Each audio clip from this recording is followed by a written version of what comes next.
Today I have something to share with you. I have a friend, and I'm sure we all have good friends. Some of them leave a mark, some of them actually mean much more than others, but we have friends upon different levels depending on what exactly the relationship is and how it has unfolded, why it is there.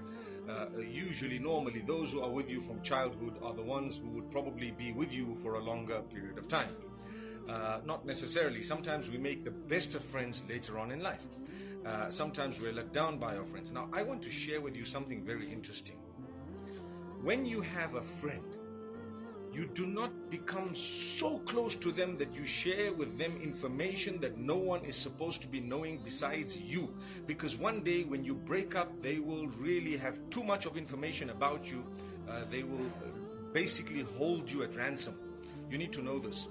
So therefore, it is a narration of the Prophet ﷺ. Some of the scholars say it may have stopped at the Sahaba, at the Sahabi. Some take it right to Muhammad ﷺ. However, it is brilliant advice. Stating that when you love someone, love them in moderation, which means you need to know the limits. You know, one day you may not be friends again. One day they may be your enemy. And the same applies when you dislike someone. You make sure that you dislike them in moderation. Don't do things that will create such a big embarrassment that the day you become friends, which is very possible for the Almighty, you will be embarrassed about what you did to them, or you will have hurt them a little bit much. So that's my piece of advice for today. And inshallah, I will be sharing more advice later on today. Let's speak about this a little bit. So I have a friend, mashallah, very close. They've helped me, maybe, this is just an example. They've helped me financially. They might have helped me get a place in school. They might have helped me during my school days, in my business, with my family. They might have helped me in so many different ways. Does it mean that I must lower my guard, tell them every detail about my life, where I've sinned, how I've sinned? Remember, my brothers and sisters, when you share your sins with others, it's actually another sin. When you share your sins with others, it becomes another sin. The reason is, إِنَّ الَّذِينَ يُحِبُّونَ أَن تَشِيعَ الْفَاحِشَةُ فِي الَّذِينَ آمَنُوا لَهُمْ عَذَابٌ أَلِيمٌ فِي الدُّنْيَا وَالْآخِرَةِ. Allah says, those who like to share the stories and tales of immorality with others, they will be served a severe punishment because you drop the level of morality. Imagine everyone goes and describe how they committed a sin. If you're teaching someone a lesson and you're saying, you know, we're all sinful people, we've all done things that we're not happy about, we're not proud of, you know, we've changed. Recently I watched a clip on Brother Mike Tyson. I'm sure you guys would know who Brother Mike Tyson is. And there was an interview where someone who was asking him the questions, the interviewer, was actually asking him about something way back. And he said, hey, listen, that was when I was 19, 20. I don't know what your aim is in asking me these questions, where you want this interview to go. But now I'm 43, and this was like 10 years ago. He says, now I'm 43, and I really, really don't want to be the person I was. It's past, it's long, we've all changed. You've changed, I've changed. And wallahi, that's a fact. When we're young, sometimes we do things. As you grow older, you mature, you become a better person, you become more tolerant, you have your own children, you become a patient person. May Allah bless those who don't have children with children. Ameen. So basically what would happen is we would all change. We all have changed over time. It's not good enough for someone to keep harping about your past, about something you might have done when you were 15, 18, 19, 25, 28, and go all the way back. When your life has changed, you've contributed to humanity, everything has changed. You've contributed in a positive way to society, to your family. You've become a beautiful person. The people around you actually love you as you are today, not as you were before. Don't let your past bog you down. But we should never bog people down based on their past. What that means is, don't hold a person's past way back against them. If it is fresh and they have not changed their ways and habits, by all means, you may want to say this was the case since you were young. You have not changed. But if you see a change, if you witness a person having changed, having really developed themselves, you need to learn from what Brother Mike Tyson said the other day.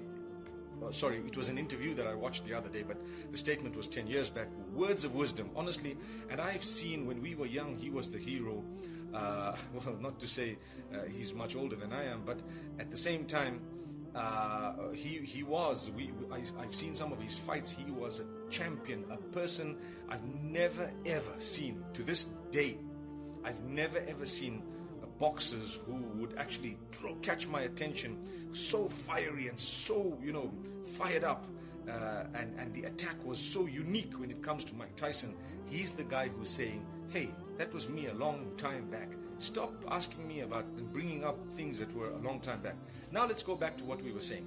So if, for example, you have something that you had done in the past that was not good and you shared it with your friends, one day when you're no longer a friend of that person, and that can happen, it has happened to almost all of us, where you've got a bosom buddy, a person who's very close to you, Allah takes them away to show you that the one who you're supposed to be the closest to is the Almighty. He alone will not let you down. The rest of the people can let you down. So when you get too close to people, sometimes the Almighty, puts a crack there to say, hey, you got to know where your allegiance lies. Each one is for himself in the hereafter, but here, as much as we've given you friendship, you got to know your limits. So if you shared all your sins and everything and every detail of your business and how you operate your business and what you deal in, who your suppliers are, where you work and how you got the job and how much your salary is, and every detail of what your wife does and what your husband does and what your family members do and so on, that will be detrimental for your future, your well-being, the day that you break up with that person. I promise you, it is a powerful piece of advice. My brothers and sisters, this is something we all need to learn from. And because human beings are such that, your heart opens up to someone, you feel so close to them. I've learned something very dangerous these days. You have people who are recording private discussions, and sometimes they mean well, sometimes they don't mean well. But when I see a person with a phone in their pocket and the little camera is actually this way, is facing the people, I always say, I hope you're not recording, because if it's a private discussion, if I'm busy eating, imagine with these braces, it's not quite simple to eat. You look like you're struggling to chew, and you wouldn't like that image to actually come out in the public and everyone sees that, oh, you've been eating and you look so greedy and so on. And hey, let's learn to be people who are sincere and genuine, and we need to also have friends who will actually respect us. So it's beautiful where we have limits. When you tell someone, tell them a limited amount. When you share your happiness, make sure that you share it in a way that you do not give too much of information. You will lose your job. I promise you, your business partners will actually be stolen, or something might happen. They might get to someone. People are not all sincere. Sometimes your best friends become your enemies. Like I said, it's happened to almost all of us. If not every one of us, maybe not your best friend, but a lot of people who were close to us. As time passes, there is a gap that happens. Sometimes it's legitimately because we're busy, because we're far away, we still love each other. Sometimes distance actually makes the heart grow fonder, indeed. But I'm talking of a different type of a distance. The distance where you now no longer care for each other. You now no longer, get along with each other, like each other, no more, because of some misunderstandings that have happened. And sometimes it's irreconcilable. It happens with people who are married. Imagine, married, you marry someone you absolutely love, you ended up loving them, etc. And one day something happens, and what do you know? The next thing is divorced. Divorce is permissible. It's the worst thing that could happen, but it's permissible. So now what you need to know is, when you've given too much of information and when you've been too close where every movement of yours is known, trust me, you've just shot yourself in the foot. That's what you've done. That's what you've done. Now, this is a powerful piece of advice. The opposite of it is also correct. The opposite of it is also correct. What is it? When you dislike someone, be careful. I see a lot of people swearing sometimes. They could be belonging to a different sect. They could be, I belong to Islam. I'm a Muslim. But I'm a human being as well. So I belong to humanity and I belong to Islam. So I care for my Muslim brothers and sisters, and I care for humanity and human beings as well. So much so that I'm a creature of the Almighty, and I care for the creatures that Almighty who made me has created, because that's my link with Him. I respect everything He's done, and I respect everyone He has made and everything that He has made. That's who I am. But now you find some people who don't understand. So they decide, because I think this way, because I belong to this particular religion, this particular sect, etc., etc., then I've got to say these hurtful, nasty words, and I've got to be derogatory. As soon as I see someone with a beard, for example, I've got to start calling him a terrorist. As soon as I see someone with a niqab or a hijab, I've got to call them a derogatory term. Excuse them. You know why? Because, like I've said before, they hate you, and their hatred has no limits to it. So it will go beyond the limit. It does happen with some Muslims as well, where hatred goes beyond the limit. I've seen it even with people of different sects. For example, people who disagree with you on one matter. You know, recently there was something that happened. People asked me a question. I'll give you an example. The ruling of cryptocurrency, what is it? Now, to be honest with you, there are two opinions. One says it's okay, one says it's not okay. In a nutshell, you do not hate on each other. I heard someone say, oh, if this guy says it's okay, then that's the end of my relationship with him. What a fool, subhanallah, what a fool.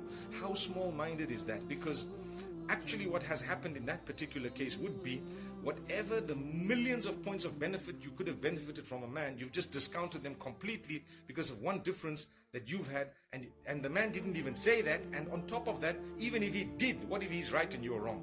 So my brothers and sisters, this is something amazing.